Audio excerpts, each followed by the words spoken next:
Alors, nous sommes de retour à la Maison des associations dans le cadre de l'Assemblée générale d'Aglopol Provence Initiative. Et puis, pour terminer cette rencontre, je suis présentement en compagnie de M. Proust et M. Darrast, qui sont respectivement représentants de Crédit Agricole et de Crédit Mutuel. Donc, messieurs, bonsoir. Bonsoir. Merci d'être avec nous ce soir.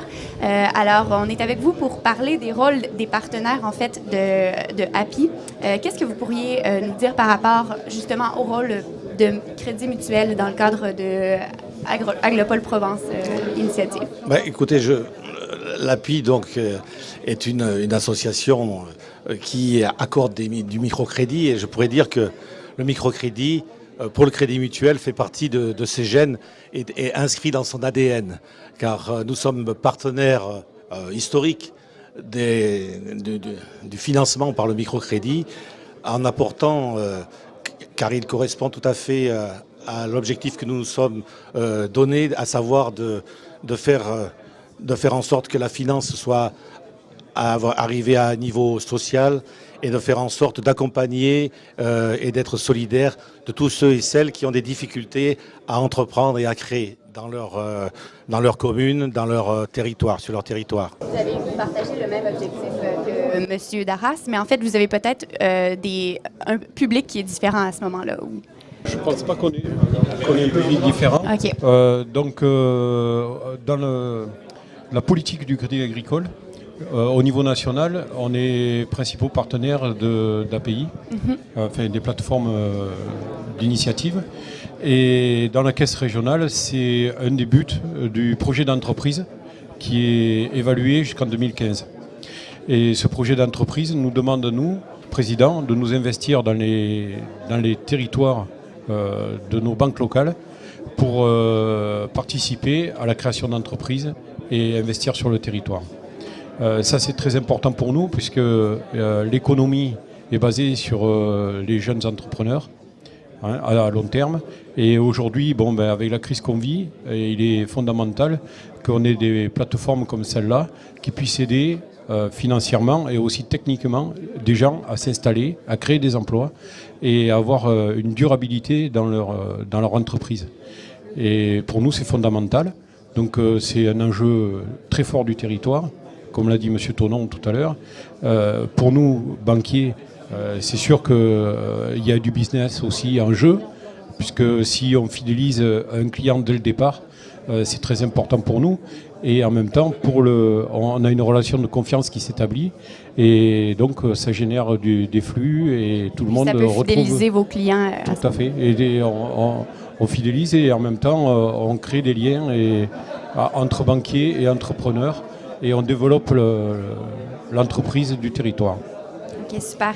Vous avez parlé de certaines techniques ou en fait d'un soutien que vous offrez aux créateurs d'entreprises. Est-ce que vous pouvez être plus précis par rapport à ces techniques-là ou à ces approches que vous avez avec eux? Alors, si vous voulez, API, par elle-même, a tout un consortium d'entrepreneurs, de chefs d'entreprise qui parrainent l'association et qui servent à piloter tous les jeunes qui s'installent, les jeunes ou moins jeunes, ou qui reprennent des entreprises et qui les aident dans leur démarche. Et ça, c'est fondamental.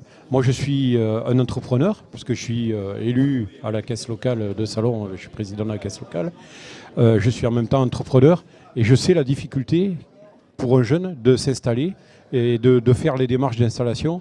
Ça relève parfois de complications administratives terribles, de soutien bancaire souvent inexistant puisqu'on démarre avec rien, juste avec sa bonne volonté et son savoir-faire, et que parfois il manque les petits sous de départ pour pouvoir démarrer et créer son entreprise. Ça m'est arrivé personnellement. Et heureusement, moi, qu'à l'époque, c'est un professionnel qui m'a aidé à m'installer parce que les banquiers n'étaient pas là, Et c'est vrai que c'est pour quelqu'un qui s'installe, c'est fondamental. Et ça, moi, j'en suis complètement engagé là-dedans. Et c'est une des actions phares de notre caisse locale. Voilà. Oui, tout comme mon collègue le disait, c'est à savoir que donc, le Crédit Mutuel est fortement impliqué dans le développement de son territoire au niveau local, mais aussi pour aider les jeunes entrepreneurs et les jeunes créateurs. Alors, ce qu'il faut reconnaître aussi, c'est qu'on peut voir qu'à peu près 98% des gens ont un compte bancaire, mais que finalement, quand il faut accéder au crédit, le parcours est parfois difficile. C'est pour ça que cette formule et ce modèle d'aide à la création d'entreprise est assez original et dans lequel nous nous impliquons parce que nous pouvons y apporter à la fois notre expertise, mais aussi à la rencontre de métiers complètement différents.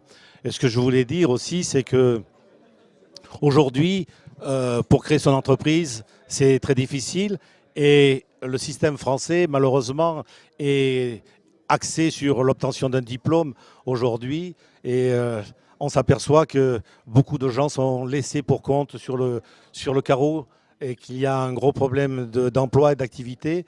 Et que notre système, s'il n'était pas uniquement basé sur l'obtention d'un diplôme, mais qu'on faisait confiance aux qualités intrinsèques des individus, et pour cela, chacun peut devenir quelqu'un d'autre. Chacun a la capacité à devenir quelqu'un d'autre pour peu qu'on les y aide.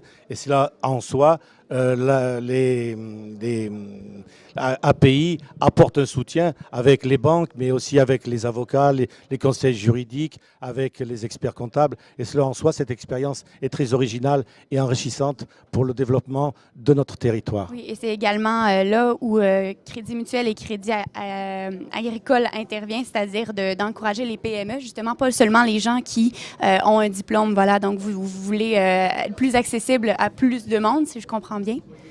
Oui, je crois qu'aider les gens, ce n'est pas uniquement voir leur CV, c'est mieux les connaître, c'est les soutenir dans les bons moments comme dans les moments de difficulté. Je crois que c'est ce que fait à la fois nos banques mutualistes et coopératives, à savoir un investissement des banques qui s'investissent au niveau local, qui ne sont pas des banques de capitaux, mais ce sont des banques de personnes. Et nous soutenons et nous aidons, nous accompagnons toutes les personnes qui peuvent être en difficulté. Et en tous les cas, ça leur permet de mieux démarrer dans la vie. Et en cela, c'est une opération qui est à la fois enrichissante pour celui qui va en bénéficier, mais enrichissante aussi pour nous autres, parce que la personne humaine est quand même la plus précieuse des richesses et c'est toujours enrichissant. Oui, très belle parole, Monsieur Darras. Est-ce que vous vouliez... C'est difficile de compléter ce propos qui est assez bien, après une belle... qui avait bien appréhendé le problème. Mais c'est vrai que pour en revenir toujours à ce système, c'est vrai qu'on est dans un pays qui a plutôt tendance à empêcher les gens de travailler. On a un système administratif qui est un des meilleurs au monde, mais il est meilleur dans la surveillance, dans les contrôles et dans les punitions. Et en fait, au lieu d'aider, on a un paquet d'administrations qui sont là, qui devraient être là pour aider les entrepreneurs, pour les soutenir, plus que pour venir les pénaliser et les empêcher de travailler. Aujourd'hui, on souffre beaucoup de ça. Et je pense que la démarche que fait API, ça va complètement à l'inverse. On met à disposition de gens qui ont un potentiel, des moyens, non seulement financiers, mais humains, pour les soutenir, pour les aider, pour les encourager, pour les guider dans les travers tumultueux des crises économiques, etc. Et ça, pour moi, c'est fondamental. Le jour où nos administrations seront capables de faire un travail comme ça, je crois que la crise sera résolue à 50 ou 70%. Oui. C'est rien de le dire, mais il faut... tout à l'heure, j'ai interpellé M. Thonon sur ce sujet. Pour moi, c'est quand même fondamental. Quand vous créez une entreprise, quand vous voulez travailler, quand vous êtes là, vous êtes au boulot, vous êtes soumis au contrôle. Voilà. Vous n'avez aucune aide. Donc y compris aujourd'hui, quand vous recevez des démarches à faire, des démarches courantes, administratives, pour une exploitation agricole ou pour une entreprise, aujourd'hui, c'est à vous de vous préoccuper d'obtenir les documents qu'il faut payer pour les obtenir, etc. C'est devenu quelque chose de phénoménal. Ouais. Dans d'autres pays, pour ne pas les citer, pays nordiques, c'est complètement à l'inverse. C'est pour ça que ça marche bien chez eux. C'est parce que tout ce système est remis en cause et on le met à la disposition des gens. Ce sont des fonds publics. Ces fonds publics doivent servir à encourager les gens plutôt que de fermer les entreprises. Voilà. Alors, ce qui est intéressant aussi dans les plateformes d'initiative locale, c'est le parrainage. Je crois que chaque créateur, chaque jeune créateur ou même chaque nouveau créateur a un parrain et on s'aperçoit au bout de 3 ans que le parrain est toujours là. Oui. Et ça, en sorte, c'est assez remarquable. Ouais, Ce qu'il faut noter aussi, je vous coupe, là, où je vous reprends, mais c'est que on parlait de simplification parce que donc le Crédit Agricole parlait de ses complexités. Alors, on pourrait peut-être faire un souhait ce soir, c'est que ce millefeuille de l'emploi où il y a je ne sais combien d'organisations qui sont pour lutter contre le chômage, contre l'emploi, où les aides se multiplient. C'est un millefeuille à je ne sais pas combien. Il y a, j'ai entendu dire, un projet de simplification des paperasseries administratives. Alors moi, ce que je souhaiterais, c'est qu'on puisse simplifier la création d'emplois et l'accès à l'emploi pour tous les jeunes, pour tous ceux et celles qui se battent et qui ont envie de travailler, qui sont dynamiques, qui veulent innover, qui veulent créer, mais qui trouvent un environnement un petit peu difficile. C'est ce en quoi nos 2 banques mutualistes et coopératives essaient de faciliter le travail de tous ces jeunes-là. Ben, je crois que votre souhait, M. Darras, c'est la meilleure façon de compléter notre entretien. C'était un plaisir de vous avoir avec nous. Alors, M. Darras de Crédit Mutuel et puis M. Proust de Crédit Agricole, merci beaucoup. Alors voilà. Merci à vous. Au revoir. Voilà, c'est ce qui termine notre Open Plateau d'aujourd'hui à l'Assemblée générale d'Aglopol Provence Initiative. Merci d'avoir été avec nous et au nom de toute l'équipe d'O2 Zones, on se revoit bientôt.